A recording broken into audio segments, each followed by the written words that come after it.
Snipes. Low exercise. He back. It's wartime. Pain on my face, it's time to gear up. I hear they talking fly about my king, it's time to live up. They done woke up a lion, ain't no stopping when I'm stepping. It's too late now, it's rapping in my jeans, no need for guessing. You flexing, while we repping that Elohim to the fullest. Loaded clip, man, we shoot from the hip, I dare you to pull it. These bullets is encrypted with scripture, call it the truth. That'll kill a lie in a second, but it's meant to say to you. You see the murder they committing in the booth. These musical crime lords with no verifiable proof, they sterilizing the youth. You throw your life away, give all of your time away if they verify you with blue checks. Welcome to another episode of Men Can We Talk. I'm your host, Anthony Ray. And I'm your co-host, Azrael Maccabee. What it do, what it brew. Yeah, and this is episode 12 of Men Can We Talk. And man, I know y'all probably thinking, these dudes have been real deal out of it. You know, I think episode 11 was maybe 6 months ago. Mm-hmm. And then before that, I think we had them been out for 3 months. About 3 months. Yeah. So, man, there's been a lot of stuff going on. If y'all know me, I am the host also of Dad Can We Talk. And I've been doing a lot with Dad Can We Talk. Been very, very, very busy. So, man, I'm trying to balance my time, man. So I'm honestly, I'm ready for this. I've been kind of missing this. Even on Dad Can We Talk, I think my last 3 or 4 episodes been virtual. Mm-hmm. So I ain't sat down and did a physical interview in like 2 months, man. So this kind of feel good to me to be sitting down with the homies again. Yeah. But without before we get everything started, we just need y'all to go to YouTube and subscribe to the channel at Men Can We Talk. If you type it in, it should come up. You will see, if you see the logo with the gorilla on it, that's us. Mm-hmm. With the red in the background. Okay. So if you see that, go and subscribe to the channel. We're also on Facebook and Instagram at Men Can We Talk. Go and find us there. And I think that's it. We ain't got nothing coming up right now. No, right now we ain't got nothing coming up. So, man, we just gonna get right into this, man. So, hold on. We gotta do it right. Do it right. So we sitting down with 2 kings of Gainesville. Ooh, yeah. You hear me? If you in this fitness arena, if you have been around football of any kind of sort here in Gainesville, you should know these 2 gentlemen. We got to my right, speaking name. Got Cordera Ferguson, the owner, founder of Youth Footwork and Fitness. Been training almost a decade. Okay. Also been coaching from the little league spectrum all the way up to high school. So been around the block for a little while, and we're looking to do bigger and better things. Mm-hmm. And then we got the big homie. Okay. Tim Shankle, owner of Homegrown Worldwide Training. Same thing myself. I've been training right there close to 10 plus years right there. A lot of hard work, dedication, and just really pushing development. Not just from the football standpoint, but just from the total body standpoint, mentally, physically, all the way around, trying to support the athletes and give them something that we may not have had right there in some instance right there. So I'm looking forward, man, letting y'all a little bit more about what we do and how we do it, and what's the special thing and what we offering right here that separates us. Yes, sir. So, yeah, man, I want to start here. Man, there's so many avenues we can start. I got so much. The reason I wanted to sit down with these guys, man, because these are 2 guys that I look up to in the community. I watched them throughout high school. I think you was 06, right? And what you were a kid. You was right behind. So you was 05. But I just remember, just watching these guys throughout my high school career, on the field and also on the court. And he's just guys I really honestly look up to. And, you know, I just want to give y'all boys y'all props for what y'all doing in the community, bro. Is needed. What y'all are doing is like, it's special. And I think y'all literally y'all need to get y'all flowers, man, because, you know, what y'all are doing, I think the city has been needed something like this. And so I just want to ask first, well, you know, before we even go into that, man, I just want to give a shout out to my man Shift Lucci. Today is Shift Day, man, and I know that you played with bruh on the court. Y'all won state together. State together, man. I want you to talk about that, man. Your relationship with Dante Anderson. Man, my relationship with Dante, it was different. You know, it was a big brother knowing what you're trying to do, but where we trying to go, this how we gotta move. And for him, it's simplified. Like, I saw the growth. I saw it. You feel me? Like, I could see where it was going. And even in today's day, what I'm dealing with certain athletes, like, you don't see a lot of that on the basketball court right there. Still in the day that's came through that had a skill set that he had. So for me, with Dante and that relationship we had, when Dante came to Eastside, I felt like he hadn't received that love that he needed.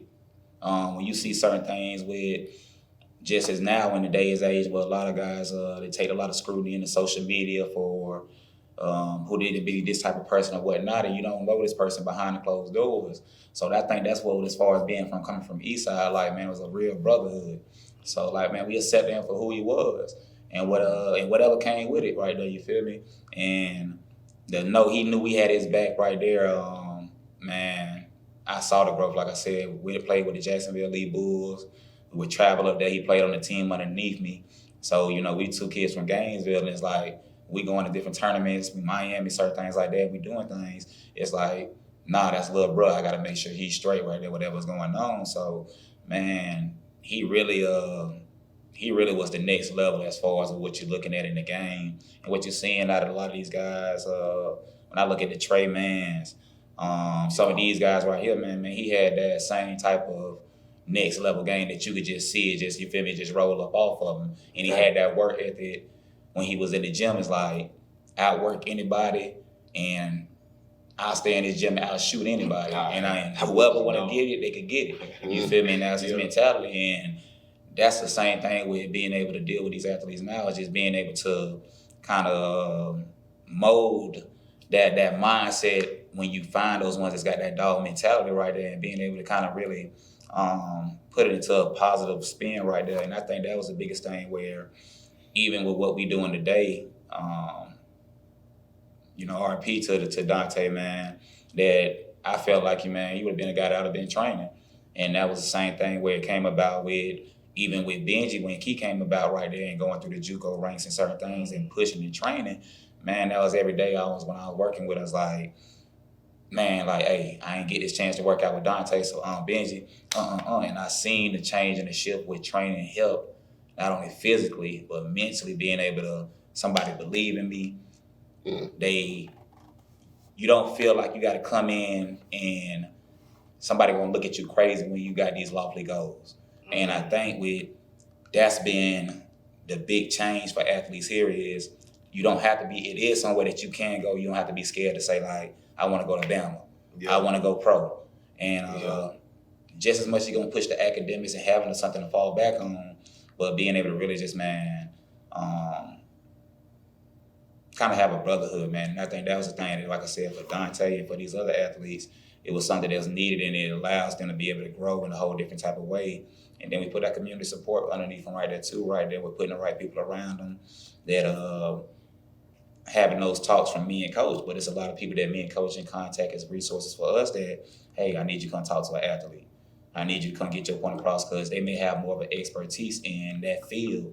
And instead of us just talking off the wheel with it, somebody that can give you straight facts from their field and what they deal with every day and what they seen. And so I think that's the biggest thing what we've been able to do with helping out these next level athletes and take from the athletes that I played with, the athletes before me that came, and the athletes that's to come now right there is finding in the gray area and finding like how do we mesh and develop something that we know, hey, this athlete that we used to watch back in the day, if he would have had this right here, this would have helped him take his game to the next level. Mm-hmm. So, man, we really, like I say, man, we talk and conversate every day about it, you feel me? It's just a natural thing, like we take it home with us right there, you feel me? So the ones like a Dante, man, I can only imagine it in today's, you give us a Dante right now, and me and him with a Dante in the gym, man.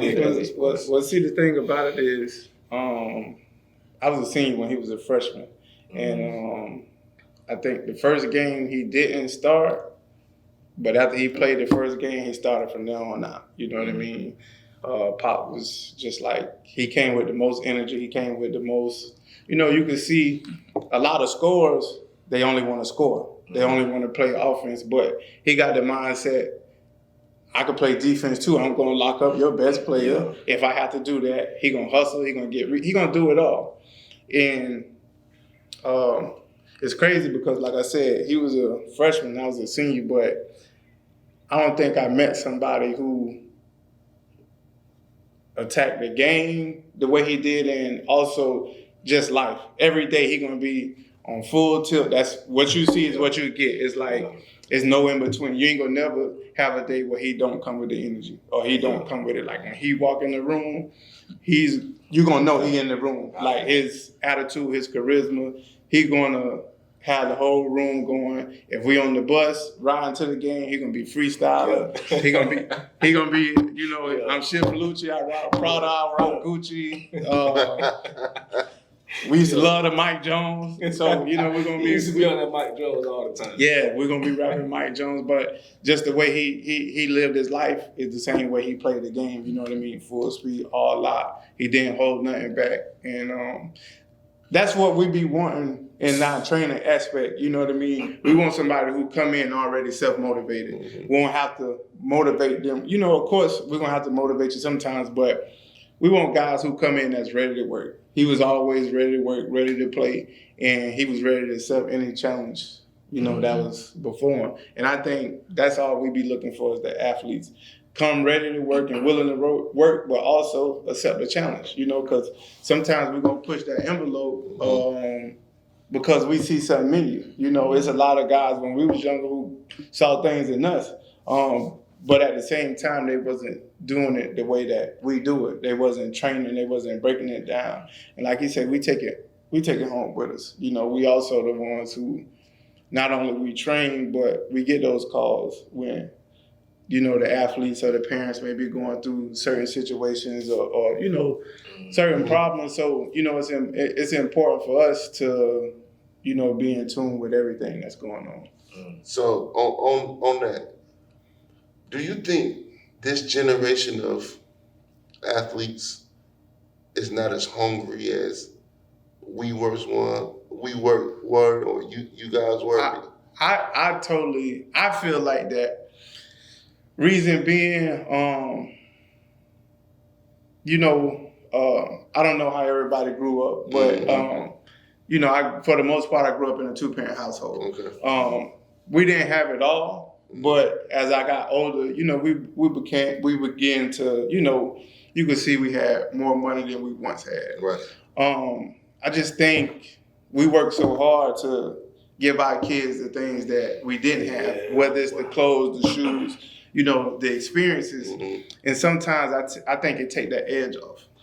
Wise man once told me, a strong man make weak children. Yeah, and I think, so it's kind of like having that balancing act. I could say for me, like my dad, I know his dad as well, like they real men, real strong black men, like big on structure, discipline, cleaning your room, making sure the house clean, you're going to get you're going to get the morals and values. If it's any extra, we might be able to do something. But, the love was shown. You always had the support in everything we did. But I think I think nowadays they ain't as hungry simply because they giving everything, or they giving a lot more than what we was giving. Yeah. So we had a lot less, but we did a lot more with it. And I just think that I don't know if it's not. I just think most of the kids don't love their perspective sports the way we love it. And for me, it's like what I kind of see is like back in the days with the game or just with sports in total, it was like everybody that showed up for whatever team or whatever organization or whatever they was trying to do with sport, it was one thing that was served. And whoever rise to the top as far as the first team, the second team, or the third team, or whatever they got, they earned it. Mm-hmm. I think now it's so many, we serving so many options with the game. Mm-hmm. It's so many different levels, you feel me, to the NIL deals where, he getting money, I ain't getting money, but I'm making more plays than he making. His stars was high coming out of high school while he So it's like all those different distractions of things that we didn't even have because, you feel me, if it was red beans and rice, that's what it is. It wasn't no, okay, now you could go get spaghetti, you could go get steak, you could go get this, you could go get that. So it's like, we knew, like, even in this center, like, you knew who the dogs was coming out of Gainesville when they came out of Southeast Boys and Girls Club. You knew who was on. Right. You knew, like, who could possibly play varsity as a ninth grader. And if he did, it was very few. Because it was just like, the talent was so immense to where, like, you got to wait your time and work hard. You feel me? And when you say that, I remember I was ninth grade. So this was kid senior year. This was the 04 class. And I always say, like, that I think you was 10th grade, you was varsity, and the only other underclassman really that was on varsity was BT. Yeah. Brian. And I'm like, bro, that JV team from that year, I think them boys were undefeated. Mm-hmm. And I knew, like, man, them boys real deal. And so you kind of knew, okay, boom, once they got Dante that next year, I'm like, oh yeah, them boys, they got state in them, just watching that team. And like you say, I feel like all y'all kind of, y'all went through the steps. Mm-hmm. You be looking at like a Poodle. Yeah. Poodle was a dog. I love watching Poodle play. Poodle, Miguel. Like you say, they had to go through them steps. So many times now, you see the kids. And sometimes it be more the parents than the kids. Mm-hmm. They don't want to go through the steps. They don't want to go through the grind. When you come in as a freshman or you going to, a university, or you in the NFL or NBA, you that rookie. You new on the block. Do it. You gotta go through that process. You gotta carry the pads out there to practice. You gotta carry the coolers and stuff like that. They don't want to do that no more, or they don't want to. Social media make it to where you almost chastise them. I was like, and I understand it because you feel me. It's a close line, but it's like, this build that camaraderie in this field, it build that in that game, and build that. I know when I'm finna get ready to come up here and try to knock my head off. I know you got my back. Like, I know you signed up for what I signed up for. Mm-hmm. And we on the same page when we came out of this locker room. Together. Yeah, if he come left, I got him. Mm-hmm. If he come right, I got him. If he try to come up the middle, he better have a headache from both of us. I think the game now has made these kids mentally soft. When I watch the game and I look how training go, how practices go, how team dynamics go, I'm like, these kids soft as pine cotton. Boy, ain't nobody getting on nobody. Ain't no upperclassmen getting on the underclassmen. Well, I think a lot of it, especially like with the better players, they scared to lose the good players or the better players because from the little league standpoint, it could be going good for the first 2 weeks of the season, and something happened this third week. My son didn't score this many touchdowns, or he didn't start for whatever reason. We're gonna take him. We're gonna go to the other team, or we're gonna transfer. You see in college, so many people in the transfer portal. And I mean, I think it's a good thing in a certain aspect, but it's also a bad thing. I think the good thing, because sometimes you might get a kid that get to those colleges and they just get lost because, every now and then you might get a coach that really just don't like you or they just not messing with you. So it is important for that kid to be able to get a fast shot to move on to somewhere else. And, they may hold them back and they don't want to let them transfer and do all this kind of stuff now. So that's not an option. But also nobody want to go through anything. Right, So that's what I was just going to say. Like, it ain't making them life ready. Nah. And that's the thing. You go on a job interview, 9 times out of 10, they picking the best person for that job, unless you know somebody. Yeah. So everybody want to be given something. They don't want to earn nothing. They don't want. If my kid could play and I know he could play, I want you to tell me he's gonna be the starting running back if I come play for your team, or he's gonna be the starting receiver. They don't want to just sit back, let it play out, and then it make the kids feel entitled. When they get to high school or they get to college, they feel like they're supposed to be that guy because they've been that guy. They don't want to come in and put in the work. Who cares if you're a 4 or 5 star and once you get to college, you got 4 or 5 guys in front of you. You got to go earn that position. Yeah. You know what I mean? You got to earn your keep. And some people don't want to wait 2 or 3 years because they always been that guy. I want to come in and be that guy right now. And but I think they don't be willing to compete like that. Like when we played together, whoever we grew up with, it was competition on a daily. And that's from who could tie their shoes the fastest, the best, who running the fastest, who everything. You know what I mean? Who jumping the highest. And I don't see that level of competition amongst the kids. And a lot of times when we step on the field or we step on the court, you don't see it. You don't see them dominate like that because we was competing with everything. And so now you got your head bust every day in practice. Or it was real wars, you know what I mean? So now when you go into the game, that's the easy part. We having fun. Mm-hmm. Yeah. I'm stepping out on the field knowing my brother got my back. You know what I mean? What we went through this week. Oh, yeah. I know what we've been going through every day, all summer long. And then even if we didn't win, we left it all on the court. We left it all on the field. And then we came back the next week. We went to the drawing board. And for me, it's just, like I tell all the athletes, I don't care from the 6th to 7th day, 7-year-olds, it's the body of work. Mm-hmm. You feel me? Like, you should never feel like you got to go chase and be a part of that right there because I may not have this or have that, and they're going to just help me get into that position. So it's like, for me, I wouldn't want to go over here with all this guy, and I know he can run for 2,000 yards and this and this and that. No, I'm finna go over here to this school right here. I'm finna play against you and show you that I'm better than you. I don't want to be no running backs by committee. No, I want to be the best running back in North Central Florida. I'm finna go run for 1,700 right there, and I'm gonna take my team and put it on my back.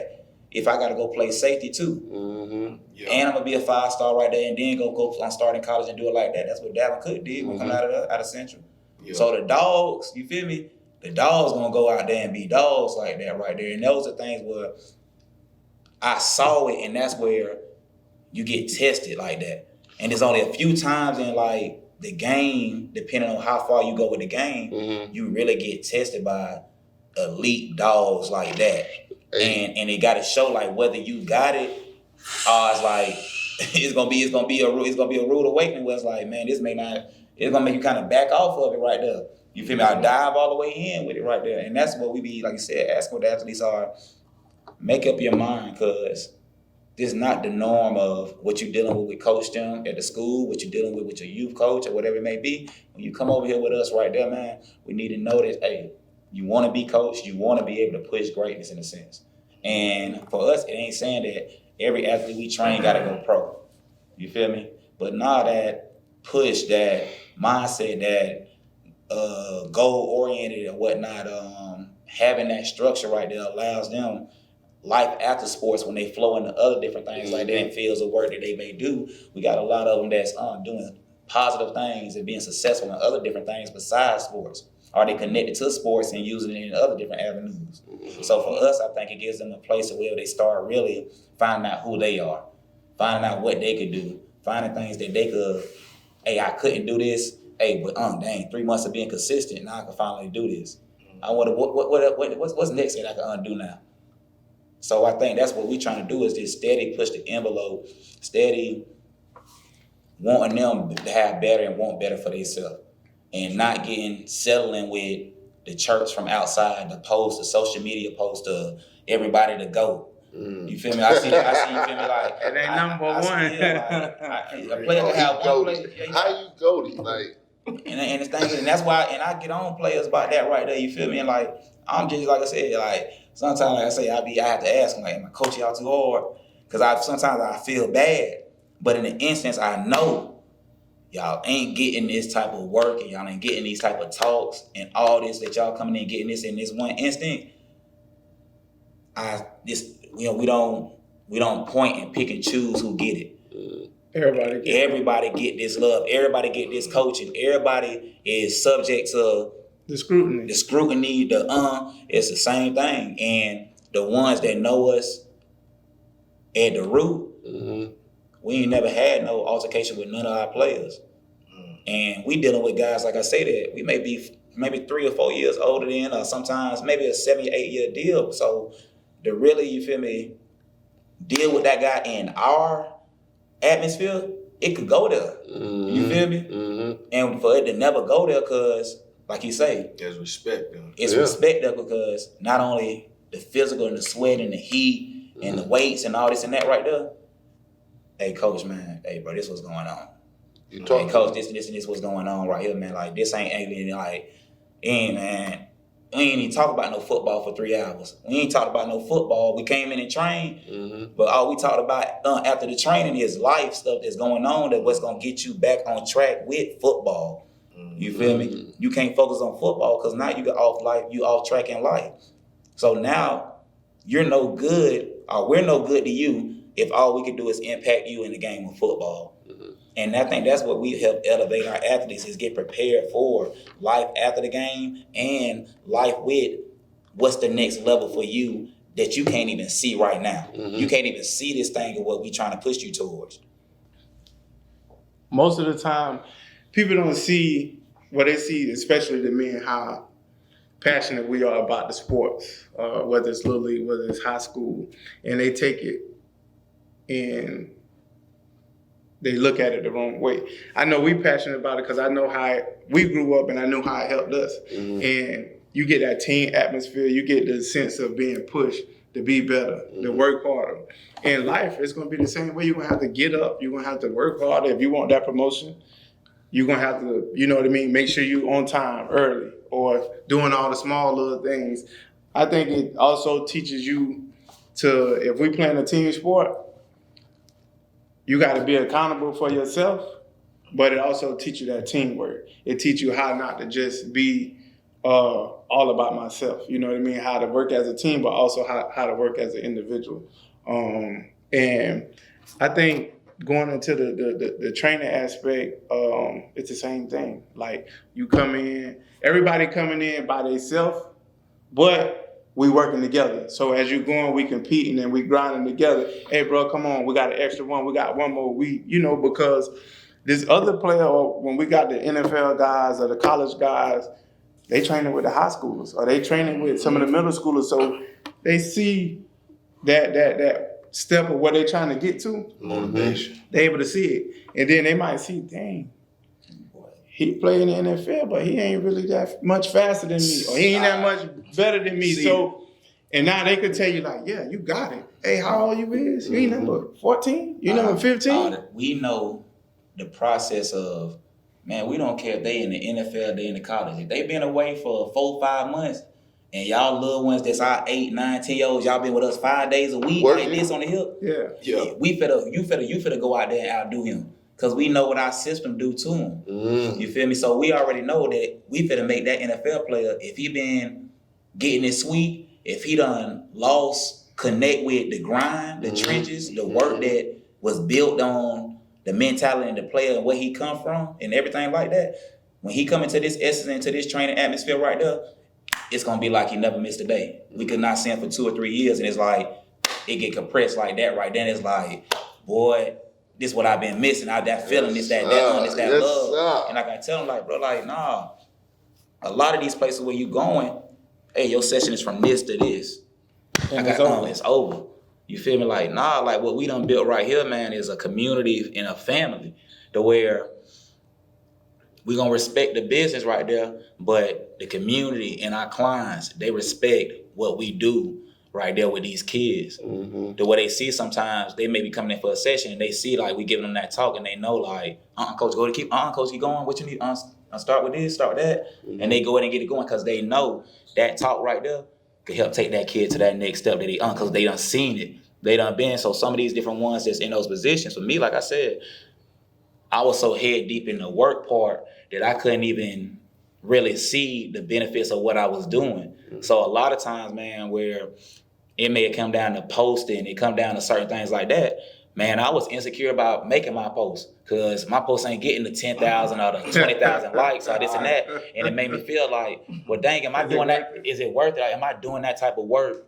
Or am I holding my athletes back to, well, nah, y'all might need to go to this training in Tampa. You might need to go down here to Atlanta, this and this and that. Mm-hmm. So it made you sometimes feel like, man, am I good? Am I good enough to swim with the big dogs? Right. You feel me? And for me, man, it was a decision of really at the same time being a team player, what you want to do. Mm-hmm. How you want to do it. You feel me? And for me, I feel like as far as with a lot of different moves for me, man, it's been like God, like, you so loyal, bro. God got to take me out of that position. He got to take me out of that situation and like really show me like I do this. Like, you feel me? Like let me run the show. Stop worrying about this and that right there. Control what you can control, and then let me lead you right there on the rest. And a lot of things I was trying to mentally lead myself on. And when things didn't go, I see things step back. But the more the signs that I took from him and I moved on those right there, I saw more things work in my favor. I saw those things start to turn around. So I had to just kind of like slow down and like really, man, stop panicking about certain things, man. And like I said, man, it's really like God been working like down to the last second with everything right there, man. So that's been the big key with just being able to, man, like I said, be strong mentally and being able to lead. Like I was talking to y'all about it, like, man, we dealing with so many athletes or different clients in the course of a day, in the course of a week, in the course of a month, in the course of a year, consistently. Some of these ones 4-5 days a week, consistent, unless it's the holidays or something. And we even some holidays, like we the type right there, like if an athlete really on that type of schedule, you trying to get something in 6 a.m. Christmas. I get motivated. Like I'm motivated by the clients that's coming in and they motivated because like, okay, I can't afford to miss this day. I can't afford to be, hey, I can't take no time off. Yeah, Christmas fall on a Thursday. Okay, then you got the day after Christmas because everybody done ate good. The day before Christmas, everybody's shopping, finishing up last minute, and the whole weekend. So now, hey man, I really can't afford to not. That's 5 days. You know what I mean? To do something. And sometimes you might catch that flack because you're so dedicated to your work. But if the clients or the guys who train them, they dedicated and they want it, then now I'm coming with another level of want to when I step in here because I see that they want it. Mm-hmm. That make me, up my game. But I think one thing I did want to touch on, when he was saying we do get the phone calls, the different things, and we don't just talk about training. I think for me, like, I really enjoy the training, and it's nothing like seeing somebody you've been working with, you see it translate on the big screen. You know what I mean? You see them playing at a high level, you see them performing, and we done worked on these movements, and we done did this certain thing, or he been getting in at 5 o'clock, 6 o'clock, and actually getting out there, you see how they deserving they is. I don't feel like it's, no joy like that, but I feel like even more so, I enjoy helping the young men the boys come in. You feel me? Especially for the ones that don't necessarily have that father figure. You know what I mean? Yeah. And that's more important to me, for somebody to get that text at 12 or 1:30 or that call to say, hey, what do you want? But you know what I mean? You pick it up and it's gold. You may not feel, because sometimes it's just natural. So I don't think we necessarily look at it like, okay, I'm really doing him a favor, or we looking out for him, but it's a genuine care. It's a genuine care, like. And then you get the ones who you done helped out. They may call out the blue or text out the blue. Hey, I sent you something on your cash app, or I appreciate what you did when you was doing it, because you ain't have to do it. And a lot of times we run a business, so we in it to make money. Mm-hmm. But at the same time, it ain't always about the money. Because when you see somebody, the way I look at it, like, okay, we're in the middle of Lincoln Estate, right? So if I got kids that's hungry and they want to get the work done and they ain't got the means to do it, if I don't do it or provide it for them, who gonna do it? Mm-hmm. You know what I mean? And so I think I can't allow a kid who really want it. There's a difference if you don't want it. I can't allow a kid who really want it to go without it. You feel me? Because we ain't have it. That's real. We ain't have it. And I think that's so important. Y'all talking about how you get those calls. I'm not like in that arena, the training and all that, but I've done mentoring so much over the years, mentoring young men. And the other day, man, I was on Facebook, and I was showing somebody something on Facebook, and they was looking for someone. So as I'm going through the pages, I found this young man page. As I'm going through his pictures, I was like, hold up, I know this jit.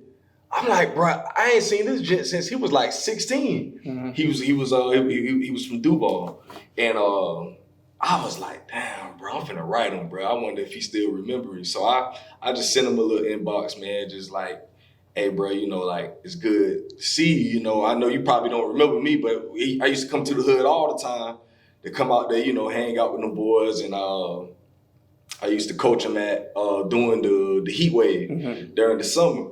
This is like 2016. So he wrote me back and he was like, nah, bro, I do remember you. He was like, bro, you used to be our coach for heat wave. And man, y'all used to pull up. We used to be at the Blue Center sometimes and all this. And so we just went to talking, and he was just, at one point, he sent something. He was just like, man, bro, I really appreciate you, like, hitting me up, because I just remember, that was 7, 8 years ago. And he was like, I still remember a lot of stuff that you told me, bro. And, I just appreciate you. And for me, that was everything for me, because I'm like, sometimes I feel like, when you talking with a lot of these young kids, and you trying to give them game about life, you like, man, this just don't hit me. Man, it feel like Unc tripping. Yeah, man, ain't nobody he ain't trying to hear that. But then when, the years pass, or when you do get them calls or those texts, and they're telling you like, man, bro, listen, I appreciate you. For me, I'm like, boy, that's everything, because honestly, I know me, I be feeling like, man, them just ain't trying to hit me. Mm-hmm. And it's, at times it can get discouraging. Yeah. Because you feel like all the work in the it feel like, you feel me, you human. You feel me?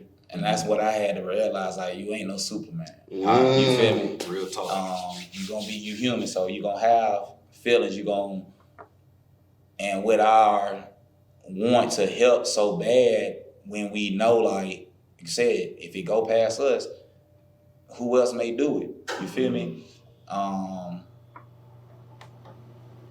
You really gotta, like I said, man, you gotta find you a vetting mechanism.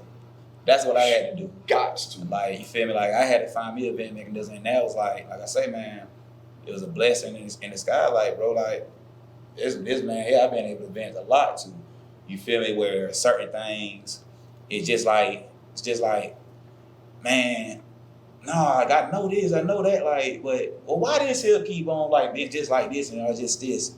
like this stagnant little line. Like what's this? With being able to like cross that line and level it up like that right there, because I see it, I know they see it, I know they feel it, but what's the disconnection between it taking that ultimate step? And for me is not having that umbrella on myself. You feel me? To where it took us having the discussions of our failures, discussions of our things that as a man you feel me, sometimes we don't like to be vulnerable about. And being able to sometimes have those talks, man, it was able me to unlock my mind and sometimes release whatever situation it was and start to be able to like get clear thoughts, be able to see a little bit clearer, be able to start seeing like, nah, I need to this and this. Like you feel me, man, it felt good to like make these posts and like to see like this body of work, like to see guys like that we ain't trained in 3-4 years and like, hey coach, we pulling up for the camp. And it's like, don't nobody know these background stories behind all these athletes been working though. So I think that's like really like the disconnection, but that's the blessing in it, bro. Like, I think it bring everything full circle. Even like from the training aspect, like he's saying, with what's working side by side every day. So when we wasn't, I would see him working, him and Mikael, they doing what they doing. They was working with Tim Montgomery at the time. Then there's a time they wasn't. I was working with him at the time. But periodically I pick up the phone. Hey, I like what you're doing. Like, you look good, everything. And it was the same way when we playing, football or basketball. We don't necessarily care. We care about us making plays, but if it's you making this play and we win it don't matter if you make the play as long as we win. So now it's the same way when we together, like every day. When I see how he come in motivated, ready to work, and we really on the same path. We didn't have the same successes, the same failures, because at the end of the day, when we was leaving high school, everybody, we wanted to make it to college, but then we wanted to make it to the NFL, and unfortunately it didn't happen. So now it's like, okay, what's the next step? Now we in training. And I think once I stopped playing football, I always loved it, but it wasn't a hard transition, I think, not playing, because I accepted quick that maybe that wasn't what I was supposed to do. I didn't know what I wanted to do, actually, until I really started training. And I really, I always told myself, I know what I'm doing, and I see the other trainers, and I know, the body of work that I'm doing, I know how it stack up. But you never know until you get those NFL players or those players that give you that validation. So I used to always say, like, I know what I got is gold. It just got to get in the right hands. And I was feeling like it wasn't getting in the right hands, or you feel like, hey man, you might not never, reach that. But I think it made it, it was easy for me to transition because I'm still around the sports arena. So when you can see somebody that you can help and they reaching their goals and they prosper in the way that you envision, that feel almost as good as you going out there scoring them touchdowns and making those plays, because you're still a part of that. And I say it was able to come full circle because we're dealing with each other every day. And I've been knowing him since probably 9, 8. We played Baby Gators together. Good relationship. We played Old Glory Rockets together, basketball. Yeah. You know what I mean? Football and basketball at Eastside. So we got a lot of pretty much the same mentors, the same leadership, and them type of qualities. Well, this was my quarterback. This the guy. When I'm a senior, when I'm a junior and he a senior, I'm seeing him walk out to the coin toss. You feel me? When it's my time to be a senior, I'm going to that 50. I'm gonna be going to that coin toss because he got to be removed. So I feel like I should be up. You feel me? I got to have them type of qualities of what he showing, what he doing, what he leading. You feel me? So same thing, father wise, right there. Come from strong black men. And it's like I say, like straight black and white. And like I know, like, hey, same thing for him.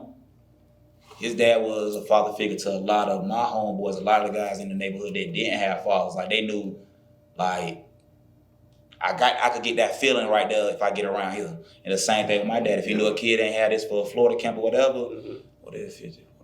All right, hey man, come on, cut this yard now. Take this yard. And it's things like that. It's like, don't you feel me? Like, nah, I ain't gonna just give it to you, but you gonna earn. You gonna come by here, right? Boom, boom, boom. You feel me? Because I work hard for my money now, son. That's real. You feel me? So it was just that line of respect, and it was certain things too that I knew I couldn't get into because that wasn't what he showed me. That hey, it could be this. Man, get your ass up, get your behind up and go work hard. That's real, man. Get your behind up and go check in right there. You feel me? And this and that.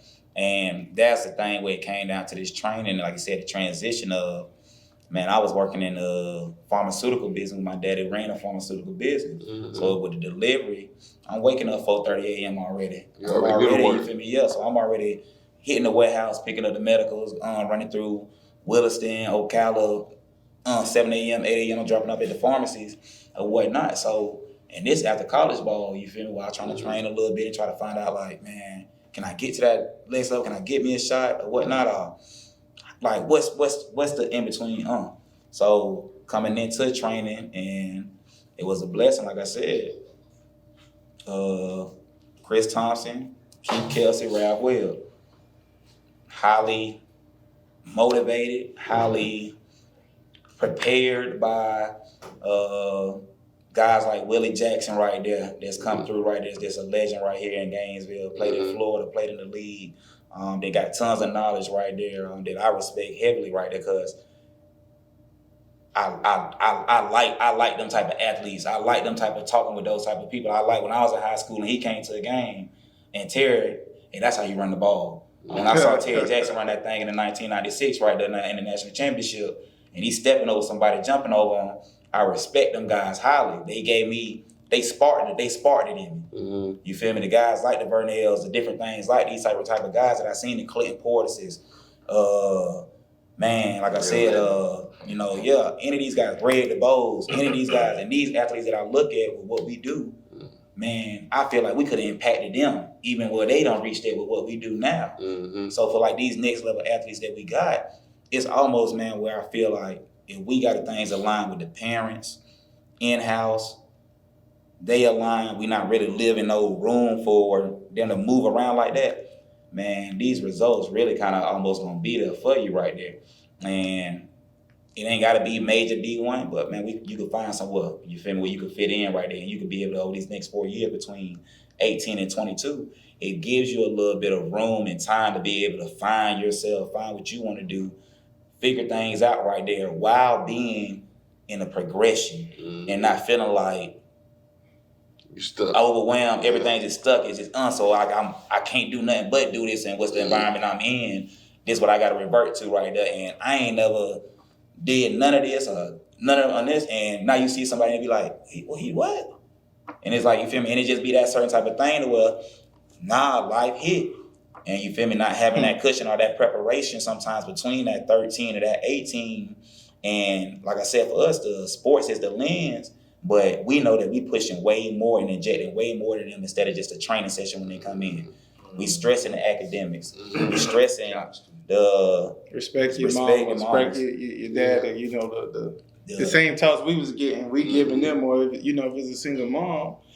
And she coming, she footing the bill, she doing everything. You don't want to have to make her worry about other stuff. You know what I mean? Or you feeling ungrateful about her doing what she doing because you doing something else on the back end. You be honest, you shake him up.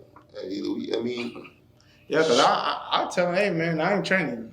We doing certain stuff at the home, at the house. I don't care how much money mom willing to say. I don't want to train you until this Get yourself together. Yeah, then you know if this mean that much to you, then you do what you got to do over there, and then we'll come back and get to it. And see, especially like in this area where we at, we're gonna get a lot of those single parent homes. You know what I'm saying? Man, some of these boys ain't never had no man. Yeah, strong man. Straight a real man that say, hey man, boy, you supposed to be doing X, Y, and Z. And so when they get around that energy, it's foreign to them. They don't know how to take it. They don't know how to receive it. They feel like you picking on me, or like you like why you keep coming at me right there? Like why would y'all? Dang, he did. You don't see him doing this or he doing that right there. Why you won't get on him? Like I'm on you, and you don't want this attention because you ain't been getting attention. Yep. You feel me? And now you feel like, oh, you picking on me, or you because it's what too. You ain't have nobody talk that into you. Nope. You ain't have nobody talk that belief system into you and being able to see that in you right there. So it's like you said, it's a natural reaction for you to, hey, like. I ain't never ate that, and it might be the best thing that you feel me, best fruit that I could ever have, but you feel me, I never tried that right there because all I know in the U.S. that, hey, this what a peach look like, this color. So now when you come to them right there, you feel me, as a black man, that's, hey, I want better for you. I want to see you do better for yourself. I'm not coming at you trying to, hey, you need to get out of here, man. Hey, why y'all doing that here standing on my corner right here? Yeah. Nah, if you gonna stand on my corner, this how you could stand on the corner right here. You could be setting you up a stand right here selling some fruit. I know a guy right here that this and this and that. He'll come down and, hey, get this right here and get y'all some produce to be able to make something. So you feel me? So it's just things like that to where they ain't getting that little trickle down effect of, hey, not every Friday, y'all ones that want to cut, come on over here to the barbershop. You feel me? We're going to let you get busy. And once you ain't here for 3 months right there every Friday and you got your hours allocated, hey, now we're going to start working the junior barbershop. Now y'all can start cutting your own homeboys' hair and stuff like that. We have a certain little hour time for y'all. So now we like really ain't thinking about, oh, that's how the after party. That's how the this and that. Dang, boy, I got to get up and cut them 3 heads in the morning right there, boy, at 15, 16. It changes mindset. It changes mindset. So like while you outside of football, you working on your trades. You working on things that what we know with football, okay, it could be but it's only a certain few that's gonna get in through that ultimate big dough. And a lot of times it's he big, he fast, he's strong, and he may not even be as good as you. But because he's the prototypical size, proof sometimes. They need proof of what you know and what you feeling years ago. Sometimes they need 5 years of validation and proof before they could be able to really throw that lifeline out there and pull themselves into it. And I think that's what we grew with every day. We kind of finding the comfort in, like, we know we got something right here, and that's what bro always tell me, like, bro, it's gonna shake, bro. Yeah, it's gonna pop, bro. It's just hard for it to keep on circling around us in that sense right there, where when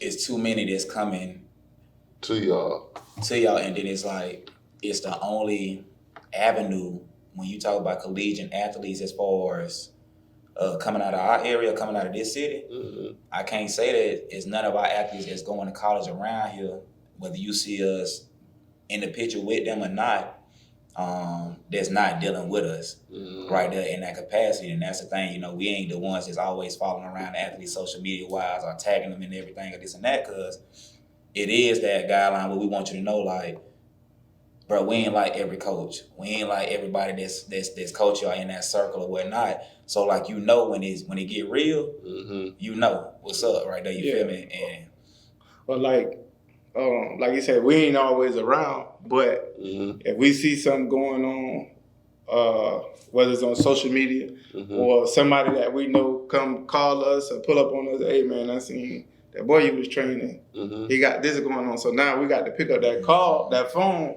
We don't want to be to where we dealing with a 16, 17-year-old, 18-year-old, and we necessarily your friend. Because we ain't your friend. It's the same thing, with your kids. You're raising your kids. I'm supposed to be your father first. And then we could do everything else. We could have fun. So it's kind of the same thing with that. Like, I got to make sure you're on the path that you're supposed to be on.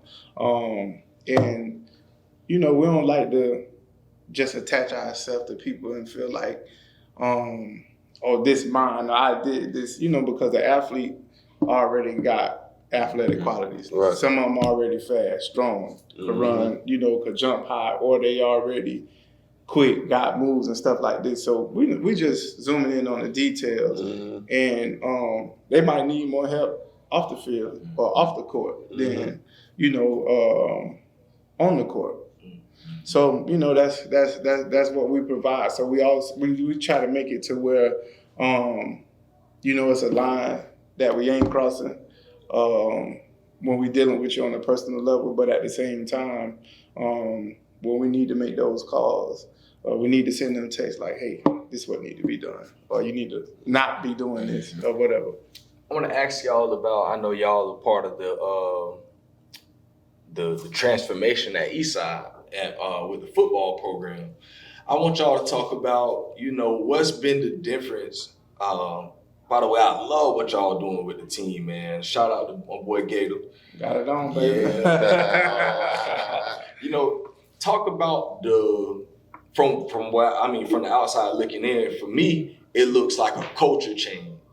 With Gator and all the people that he brought in, I'm like, it looked like he brought in a different culture, and that it looked like a culture change. Talk about the transformation that's going on at Eastside. I think from that standpoint, man, is he brung in guys that talk like them, guys that been in that jersey, guys, you feel me? Everybody on that staff done been mostly in that jersey, in that position that they in, and then you just knew it was the time. You feel me? When the right man got the call right there, you feel me? That was the thing I felt like, man, it wasn't nobody else but Gator to get the job. If anybody else got the job, we wasn't gonna get blessed with what we got blessed with right now, in a position to even improve upon that and setting that precedence. Because, I see, a lot of, I think when you got a coach, a lot of guys, they don't want to coach, they want talent. So when it comes to development and coaching, it's a whole different scheme. So when you got a school where we come from, been losing 14, 15 years or whatever it's been for them on that street, a lot of guys don't want to step and blemish their coaching. And I think that was a thing with everybody that was on this staff. Like, man, we ain't come in thinking we finna go no 0-10. Yeah. Like, I couldn't see that from day one. Like, bro, ain't no way it's that much. Y'all wasn't finna tell me y'all playing with these boys from 8th grade, 5th grade, 6th grade, and these boys 62-0 better than us? Yeah. Y'all boys been whooping up on Ocala teams y'all whole time with youth ball, and you mean to tell me that they could come 40 ballers? Yeah. Nah, that ain't it. So I think what Eastside was able to get is y'all got a chance to get the good end of it. Y'all got a chance to get a position coach for the skilled players that was needed. You got to get the talks that you needed for the players that you needed at the school. And then it was a fine line where what was accepted before ain't going down. What's worked before, this what new work look like at Eastside. This what sacrificing and making it for your team may mean. This what it's gonna take as far as being the coach right there and raising and taking it to the next level right there.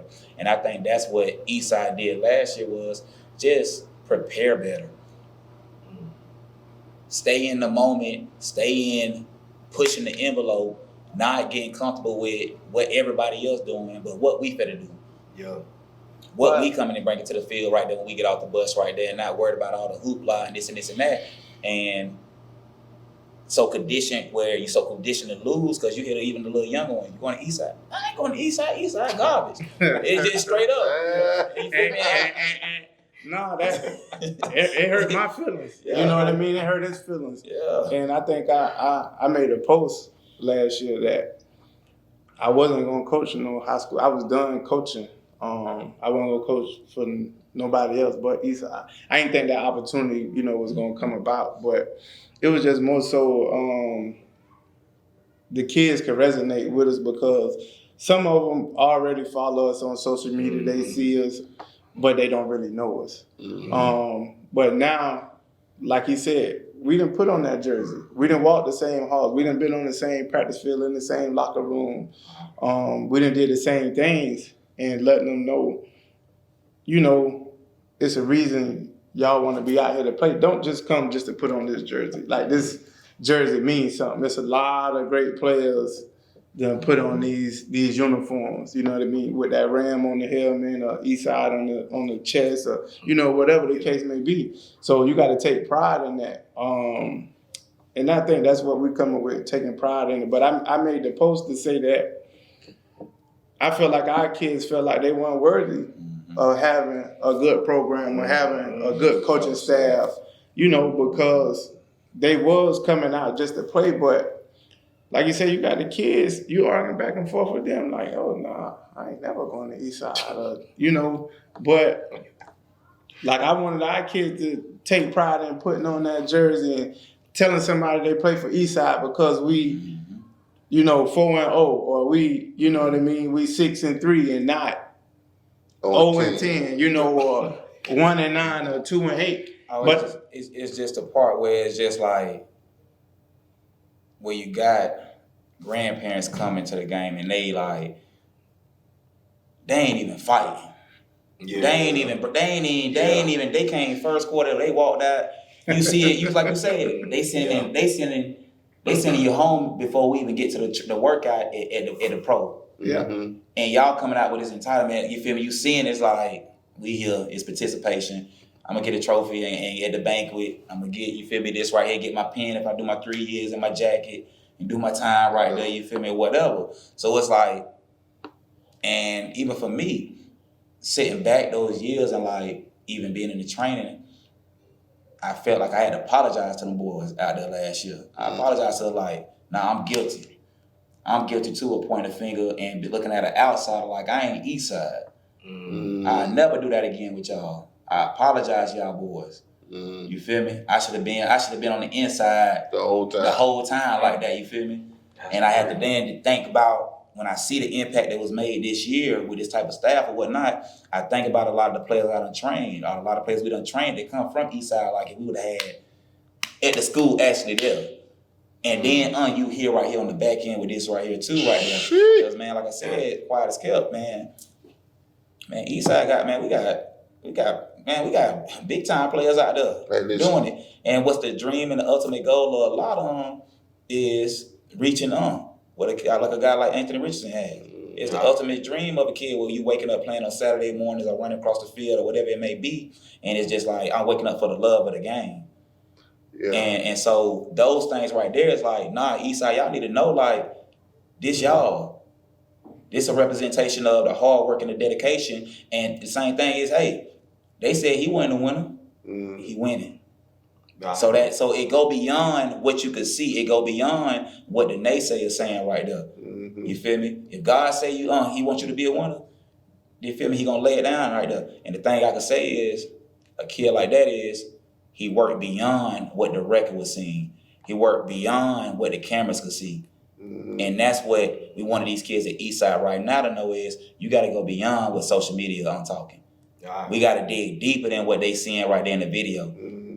We got to be more prepared than what y'all ever been in y'all life before right there. It's going to be a shock. It's going to be a culture change. And I think, too, I know for me and him, we brought a different level because they've been losing. I think they had won 5 games in 3 years. Yeah, but it was the same way when we was in high school. My sophomore and my junior year, we went 2-8, 2 years in a row. So you know what it's like to be the laughing stock of town, of school. You got cheerleaders supposed to be cheering for you, and they telling you how sorry you is. You know what I mean? So you getting back to school Monday. We about to fight because hey, you ain't finna be talking about us like that. But so we know how I feel, and we know how what it's like to carry that burden. Knowing that you losing week in, week out. You know what I mean? That ain't a good feeling, and so we ain't want to continue for them. To have that feeling. We was able to turn it around. When I was a senior, I think we ended up being 6-4 We won a district championship. We lost the first round in the playoffs.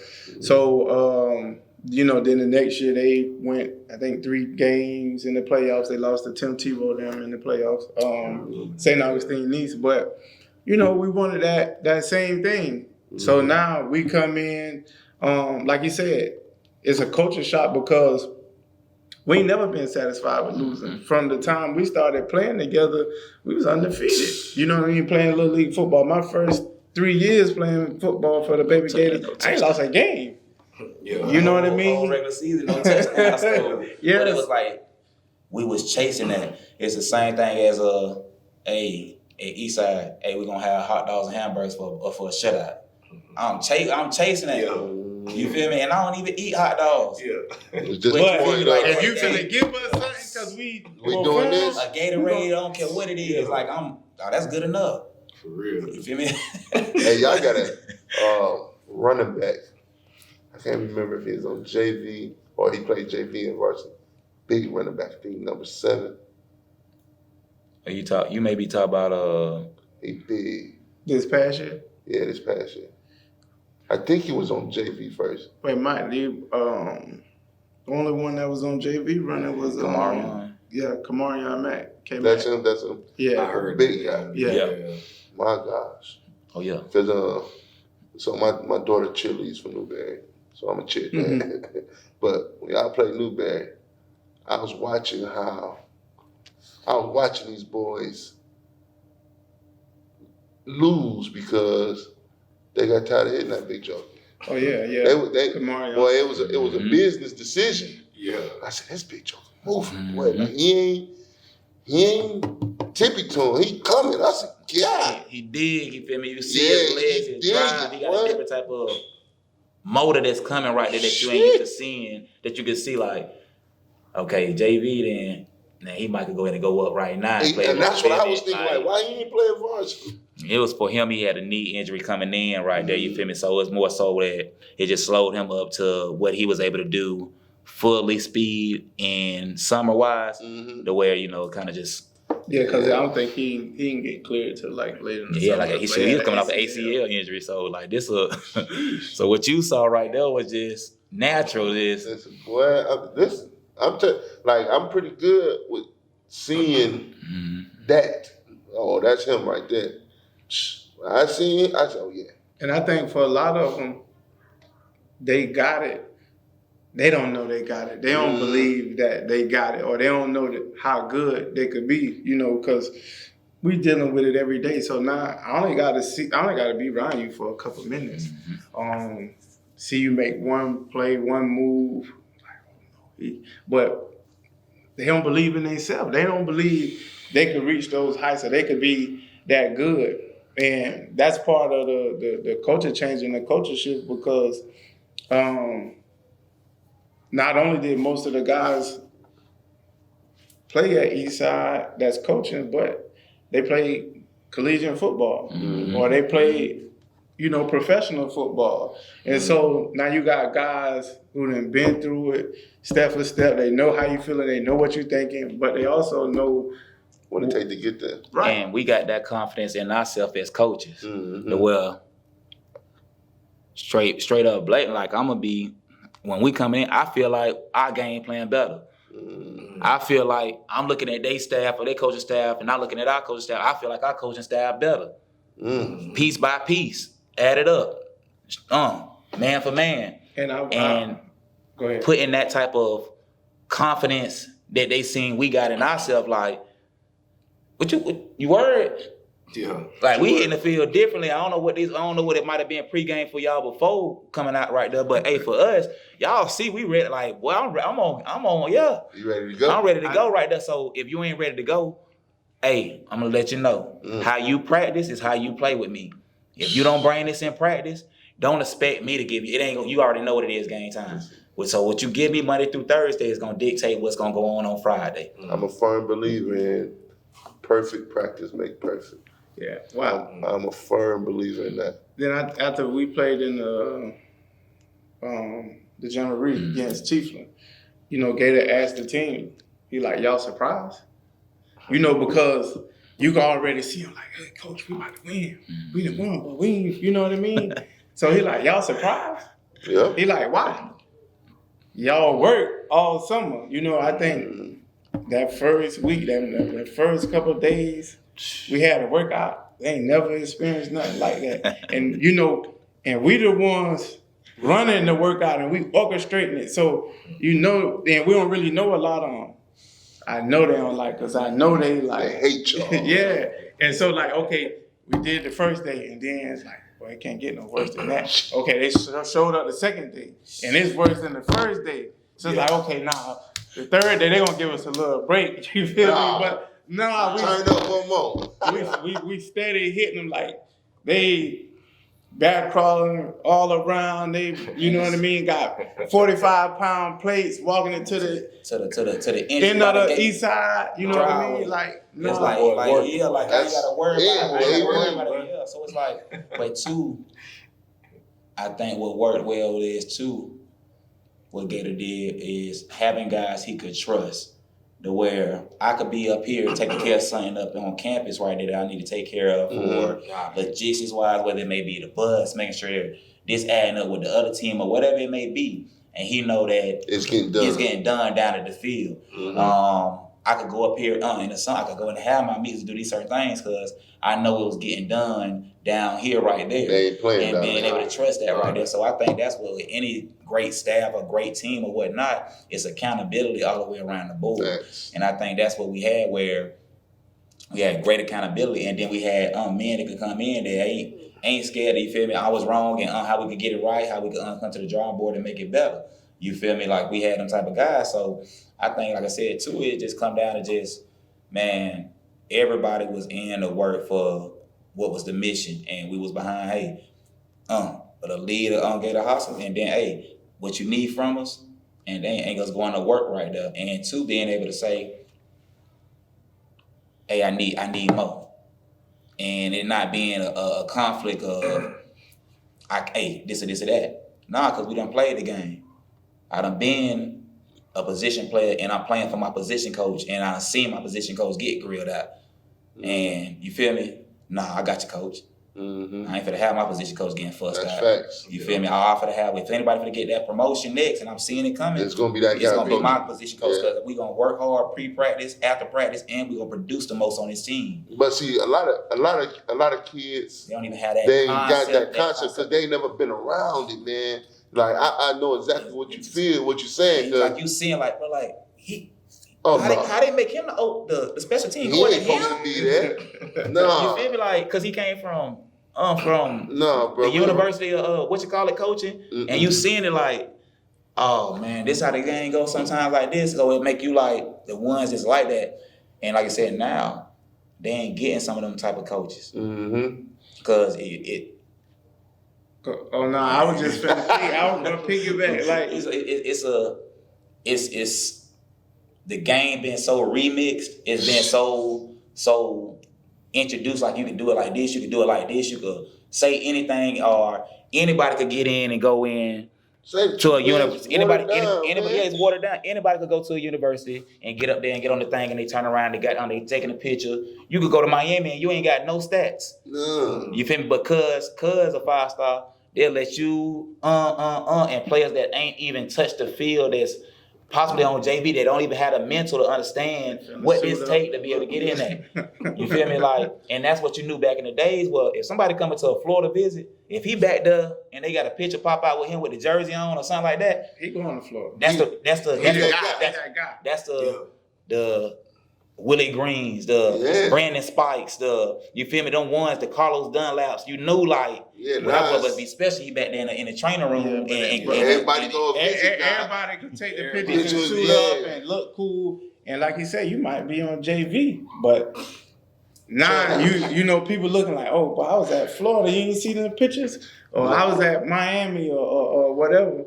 But back to what he was saying about, like, you know, when you that coach. And, you know, you get your players to perform. I think it was the same thing for us when we was in high school.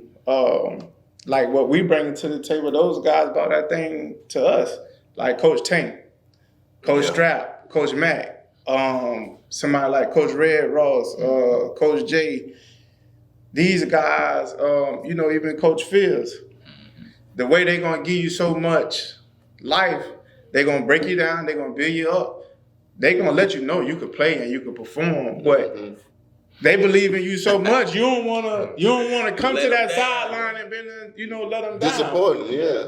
I can remember when I was playing JV for Tank, and Tank was real deal. it ain't, we won't have to do a lot of X's and O's and plays, you know what I mean? Tank like, hey, I think Randall was playing quarterback at the time. Like, Randall, throw it up. Cordera, go get it. That was just that. Like, he know if he throw the ball up, I'm going to go get it. All I need you is to make the play. I know you're going to make the play. Just go make it. Yeah. And that's what, from the training standpoint, from the coaching standpoint, we done built you up to be ready for everything that's going to come at you. So we're going to believe in, you got to believe in yourself that you're going to be able to go make these plays and you're going to be able to go perform, because we done been through it every day in practice. And like I said, we had battles in practice. So you might have, I'm playing quarterback, and they say, okay, it's first team defense time. But half of the first team defense start on offense. So now, all them on defense. And they talking crazy, you know what I mean? You still got to stand up. You got to work with the second team, the third team, because that's all you got. I think that level of competing, it's missing, man. I've been watching these kids now for like 3 years. And I'm looking at these kids, I'm like, damn, these jokers ain't got no. But I think it started with, before, you feel me, it used to be like, nah, it's baby gators. You playing in a Lodgewood, you feel me? You playing like, you feel me, you stay on the outskirts, whatever. So it was like, once you come out there, I don't care if you from the beginner to the best player that, you feel me, they talk about around this area, you was gonna have to be out there at whatever age group at that practice, you feel me, and have to, whether you work yourself up the ladder or naturally you come out there and you fall into the top tier or the middle tier or the bottom tier of what's going on out there. A lot of guys were able to get better off that mechanism of how that wheel spin like that. And it's one spinning wheel right there, and you gotta find it. You feel me? And find your place right there on this thing right there on this foundation. So like I said, now, man, it's so many different organizations. Like I said, ain't no way you can have all these basketball organizations and AAU teams. Ain't no way, you feel me? And the thing with me is like, it gets so successful. And be successful. And then it comes from the direct. It comes from me straight from the top. That's just direct. So whoever is directing these certain things and coming up with the plans or whatnot, I'm looking at, man. I look at it one way with development. I look at it how the pros do it. So how they doing it is how we train our athletes. Really, like that's just straight up. That's how we, even with our young ones, we just modified and scale it back. We're not gonna put no 315 pounds on your back to squat or whatever. But we're gonna put on certain things and mechanisms and getting your body aligned, understanding how to use muscle mechanism. You're gonna understand how your body's supposed to fire. So when it's time and it get to that point, I ain't gotta worry about when you're going into high school, do you know how to clean? And they got you in there doing something and you're out for 6 weeks because you done strained or you done tore something in your labrum or whatever it may be. So a lot of our guys are able to be a lot more competitively ready and skip those little things that now they count as not checking the box. And they don't even know what need to check the box and what don't need to check the box. But they just out there just floating around unknowingly because it's so many different ways. Like I tell them, man, if I'm a mentor that I'm good at picking you up, take you to go fishing, take you to go get something to eat or whatever it may be, that's my calling with you. I'm not going to stretch it to where now I'm becoming something this right there that take you away from the resources you need. And that's the thing with the field is with me. Like, I'm not going to become your tutor for no math. Y'all ain't never got to worry about Coach Shank being your tutor for math or this and that. You got somebody I know somebody I call that I know that, hey, she great in math, or he great in math, or he great, that I could call this officer, this resource officer right here that's going to be able to let you know, like, hey, bro, if you do this, what's gonna happen? What's gonna happen, Officer Penny? What's gonna happen on this right there? Officer Delancey, what's gonna happen with him? And they could come in and like, well, this would happen right there if you're a minor. But this would happen when you turn 18. And then this would happen when you got your second and your third strike. And then this how we train to come in with certain things like that when we get these certain type of calls. So we educating on y'all on what's getting ready to come at you when you make certain type of different decisions. Mm-hmm. And from us on our standpoint right there, what we in, it really forced us to really be on a narrow straight, you feel me? Like, you feel me? And it's like, you feel me? We human, you know, but at the same time, man, I try to make the best decision and the best moves. Where sometimes all my moves ain't the right move. But I have to sometimes sit back and just come back to that right there, you feel me? That, like I said, I ain't perfect, I ain't God. I'm always trying to learn and get better myself on my end right there, so I can help keep myself in a better place mentally to be able to sustain what we trying to do. Cause for me, man, like I tell a lot of them, like, man, like I said, this last year, man, I'm ready to go ahead and, man, forget training, man. And I never felt like that before right there about training, while I'm still seeing certain people come in, but it's like him and I both. Like, to be honest, we done been the gym been closed at 7:00. We ain't left till 9:30, 10 o'clock, and we got to be back up there 5 or 6. You know what I mean? I think because we do carry a lot, you know what I mean, on our back, and then, you know, sometimes you don't get the recognition, you don't get the credibility, or the money ain't coming, you know, what have you, and it's like these people still walking in the door who looking to get trained, who need what's going on, but at the same time, what need to be adding up for you ain't adding up. Because, you feel me, you got to think about it. You feel me? I got kids, coach got kids, you feel me? So it's certain things where that dynamic too still has to be fed too, and still has to be met too. And I know for me, man, I've been so engulfed in the training that this is the first, like, this move here is the first time I've been able to, like, really step back. Even too, over the last, you know, months in 2023, latter 2023, I made a decision like, man, my kids, I don't care how it's on. I'm finna pick my son up, this and this, and I don't care if I ain't starting to this time or this time on this right there, you feel me? Like, that's what it is right there with me right now, because I got to get myself set up for a transition. You feel me? Well, I was so frustrated. Well, I was like, man, I'd rather go 8 to 5, 9 to 5, pick my kids up, and go home and just, like, what's that like right there? You feel me? Like, just to and chill out. Y'all let me in that. It'll kill you. You feel me? I think, you know, when you was saying you feel guilty, you know, about not being at the east side. But like you say, we've been engulfed and trying to see this thing through, trying to, you know, make the business prosper, feed the athletes, feed ourselves. So it's kind of like we done had tunnel vision. And when I'm used to doing it all by myself. He used to doing it all by himself. Now he got it to where, like, okay, I might be running behind, or I ain't gonna make it today, or vice versa. No, we could still be able to get done, you know, because if you've been training these people for 2 years, if you miss a day or you can't do it, they're like, well, what we gonna do? And it make it easier, you know what I mean? But we both could shoulder that burden. And then, you know, like, also I know what we're doing. I know how impactful it is. You know what I mean?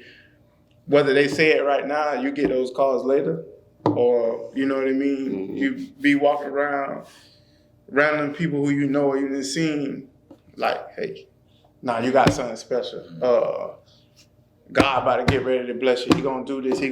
Keep being humble. Keep, you know, feeding it, because the kids need it. You know what I mean? And I done heard that so many times, because like you say, you be thinking people ain't paying attention or people ain't knowing, but they is. We going through the same thing together, so we get a chance to also be vulnerable. But like you say, you got a chance. You carrying so much, so now you be able to. I can talk to my guy. He know what I'm going through, and you know you can get that off you. You know what you got on you, because when we going into. I be out places and people know me, and I'm like, oh, you train, don't you? I told my husband I was coming to you, but you ain't finna work me like a dog, you know. It's like, but you do good work. You know what I mean? Keep doing good. You like, Yeah, because I be out like, Who am I? Like, Yeah, you know what I mean? In the grand scheme of certain things, like I said, it was. I wanted to say something on that.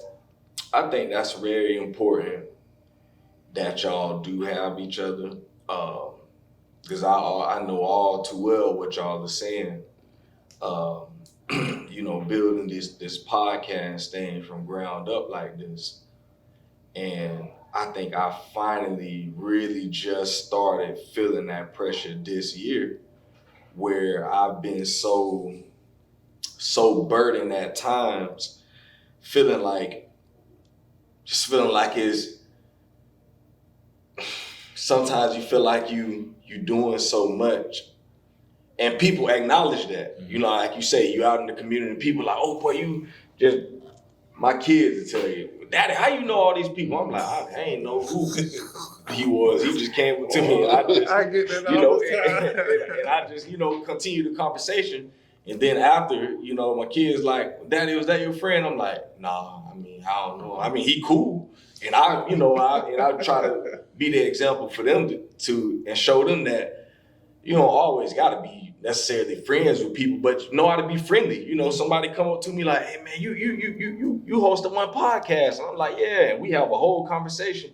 And you would never know I ain't this is my first time meeting that person. Right. But really just, being open with people. And but at times it does get heavy to carry that weight, because you feel, got these kids with me, I'm fresh off work, and it's like, go get off work, go get the kids. You got all these other things that you got going on. I ain't seen my wife all day.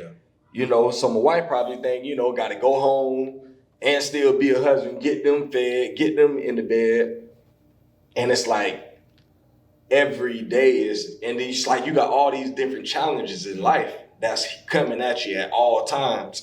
And, because of the great work that you're doing, bro, the devil gonna attack. He gonna have people try to come in between what you got going on, and it's just all of these things. And because we're in the business of pouring out, podcasting, you pouring out, training, y'all are pouring out. And I talked to one of my dogs last week, man. Last month. And I was just kind of, I had a moment, bruh. And I kind of broke down, like, bruh, like I feel like I'm yeah. Well, because it's like you're doing everything you're supposed to do, and you're doing more, and it's like sometimes you don't see it adding up.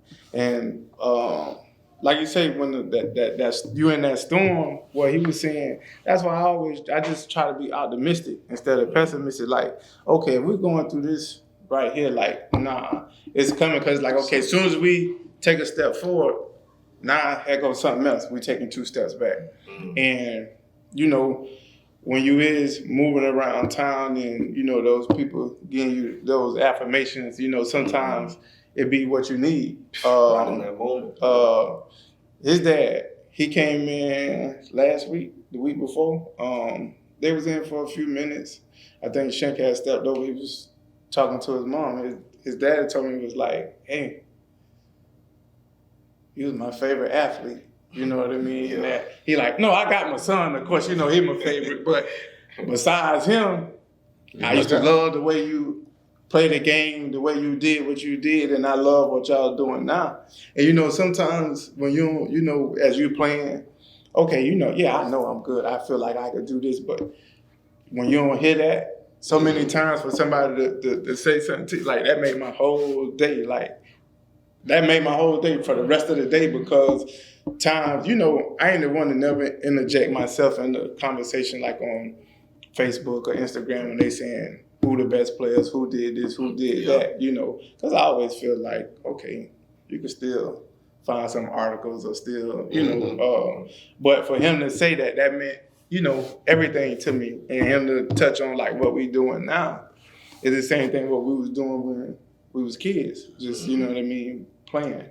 So now we still attacking this thing, together. So that means everything to me. Yeah, Man, I encourage y'all to continue to keep that, man, because you know it's always important to have someone in your corner.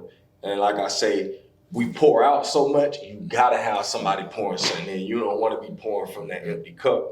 And at times, I think we do that. You know, we're constantly pouring, and sometimes we don't even know how to help. We can't help ourselves. It's like all I know is pouring out. You know, I'm pouring here, I'm pouring there, I'm pouring there. And at times we have to take those steps back and say, you know what? You know, like I was telling you earlier, I try not to overload myself because it's like I want to still be able to have some left over for my wife. You know, I want to, you know, some weekend, man, I ain't doing no podcast, no nothing. Bro, this is my weekend for my babies and for my wife. I ain't doing nothing, you know, because I know that they need that. Right. You know, at the end of the day, them 3 jokers right there, and they gonna hold me to it. And my kids to the point of they tell me, you know, if they feel like I'm slacking and I give them the freedom to do that, tell me how you feel. And they like, Daddy, you just always over here, you're doing that. And, you know, we just been home. Well, I think,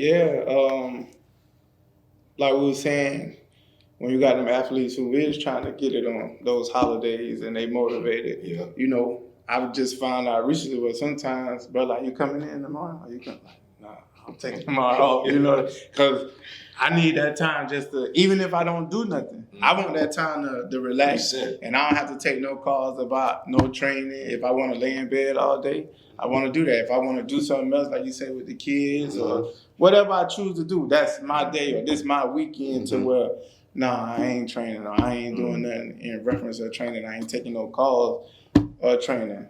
You know, I mean, unless if you sending the payment, you know what I mean? I take that call. I take that call, you know, but other than that, like, nah, because we need that time off too. And, you know, when football season going, okay, now it's not football season, so now you got basketball athletes coming in or other athletes for other perspectives, you know what I mean, seasons. And then, like you say, we did start coaching at Eastside. So that's self-fitness too, that's a grind. Once football season over, now the football athletes back coming. They, you know what I mean? So it's like it's a never ending process. Yes, sir. Well, man, we gonna wrap this up, man. Hold on, one thing before y'all do wrap it up. Hey, we got the Skills and Development Camp, July 8th. We'll be here at 1100 Southeast 17th Drive, Gainesville, Florida 32641. Me, Shank, Big Lou. We got a whole crew of guys coming. Anthony Richardson, Duke Dawson, Brandon Powell, Dearness Johnson. Man, I'm training one of your boys at my job right now. What's called name? Malik. Stevens. Yeah, Booby. So Booby gonna be there. Booby gonna be there. He my trainee this week at the job at the warehouse. Yeah, we got a bunch of guys gonna be there. KJ Minner, Jordan Riley. Man, I'll tell y'all about it with his story. So like I say, so it's gonna be like, man, it's gonna be like a family affair right there. I think it's gonna really be. And I hear. It's gonna be right here. It's gonna be the best camp I think in going on in the state of Florida. So I think how we give it to the guys, now a chance for them to actually give it to the kids and the next up and coming athletes, be on them, and it'll give them a chance to be able to share some of their journeys, their ups, their downs, and they done been through the same thing with us. And so now it'll make it easy for the younger generation because, hey, what they're telling y'all to do, we done did it. We done been successful. We done played college. We done played in the NFL. You know, we done had the ups and downs too, but this is part of the process. And I think it's going to be huge. We got people who helping sponsoring us. So if you do want to sponsor us, help in any kind of way, you can reach out to myself on Facebook, Cordera Ferguson, or on Instagram, Fountain of Youth Footworking.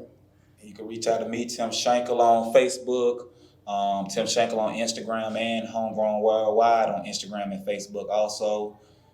Cell phone number is 352-281-7693. So if you have any questions, whether it's training, pertaining to the camp, pertaining to programming, any type of question that you may have right there, we always open to discuss and see how we can help right there, because we don't just deal too with football players. It's been the most numbers that we deal with, but we have collegiate basketball players. We have collegiate softball, track, and from all the way down through the youth right there.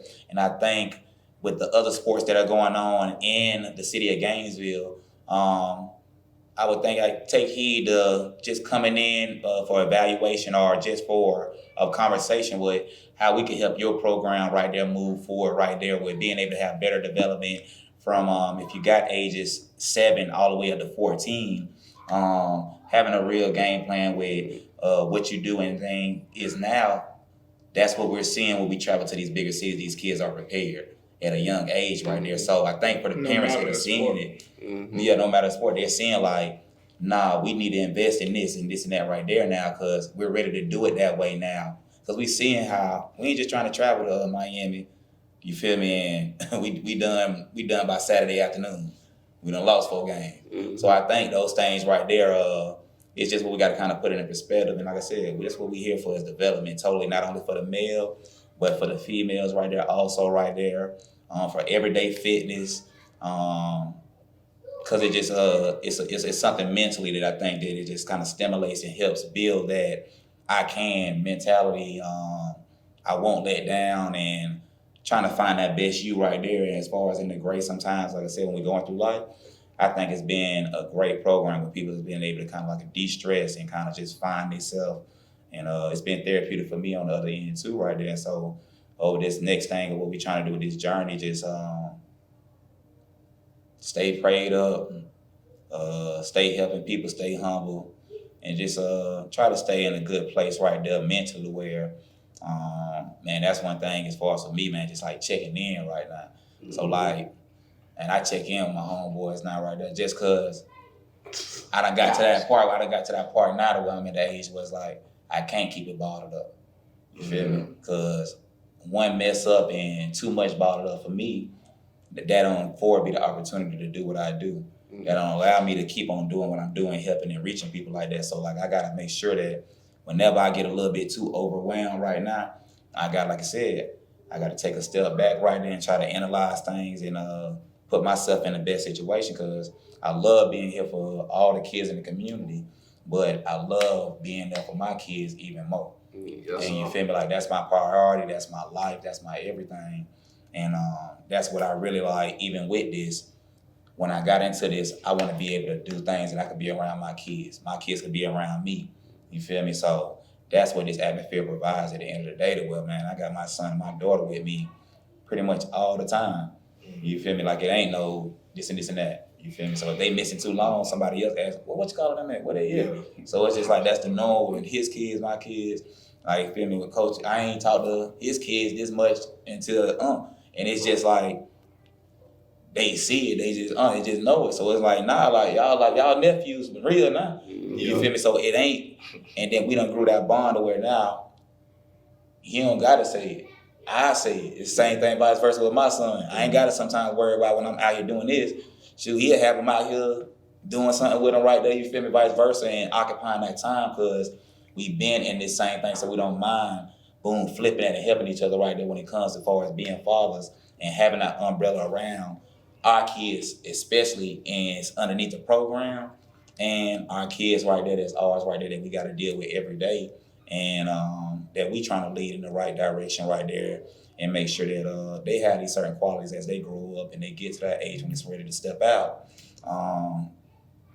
They're a lot better than what we had them when they started right there, you feel me? So that's what we kind of do, man, is keep on pouring, being a father figure, and that's why I love what y'all doing, man, and like I said, I love being on this right here, you feel me? And that's why I was excited to get on, and I was like, man, like, dang, I'm ready to go hit us right there. Like, I was like, you feel me? And I was like, dang, you feel me? So for me, like I say, man, for me, when he got the call and he got the message in the Facebook, it's like, man, God say it's time, bro. It's time to go right there. It's time to do what you need to do right there, man. So like for me, like I said, man.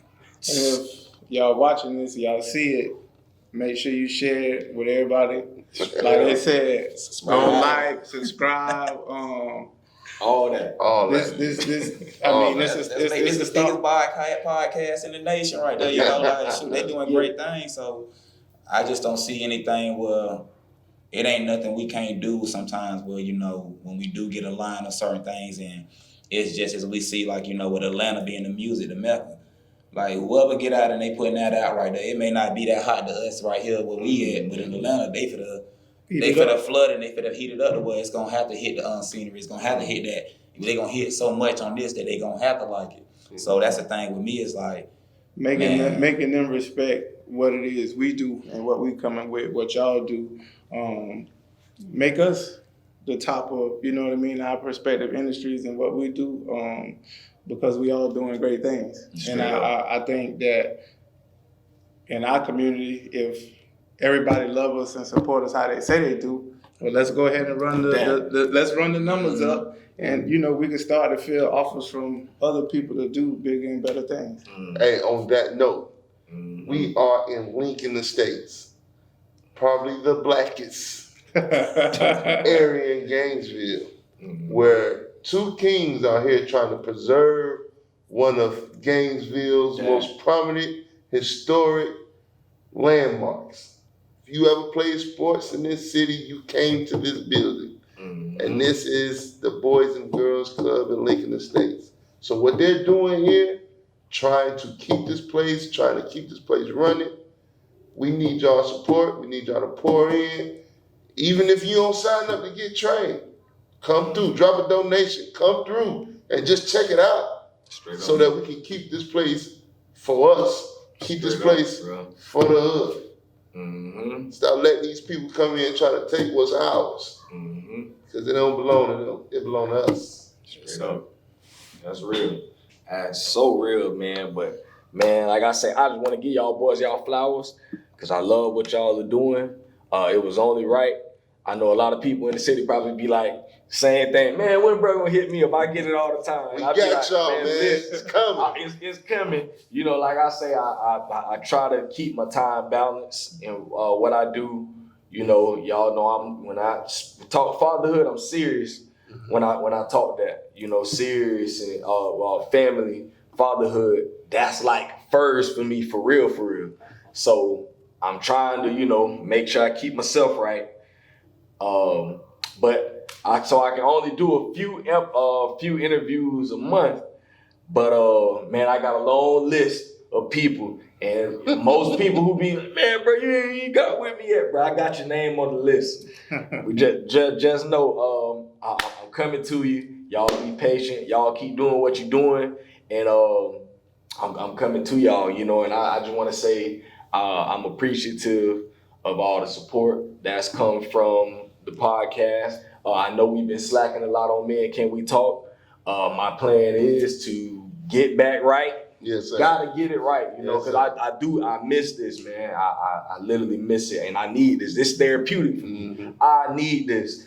Same thing with Dad Can We Talk. I thank everybody who's been supporting me and continuing to share and to like and subscribe and do all that, man. I appreciate y'all more than what you know.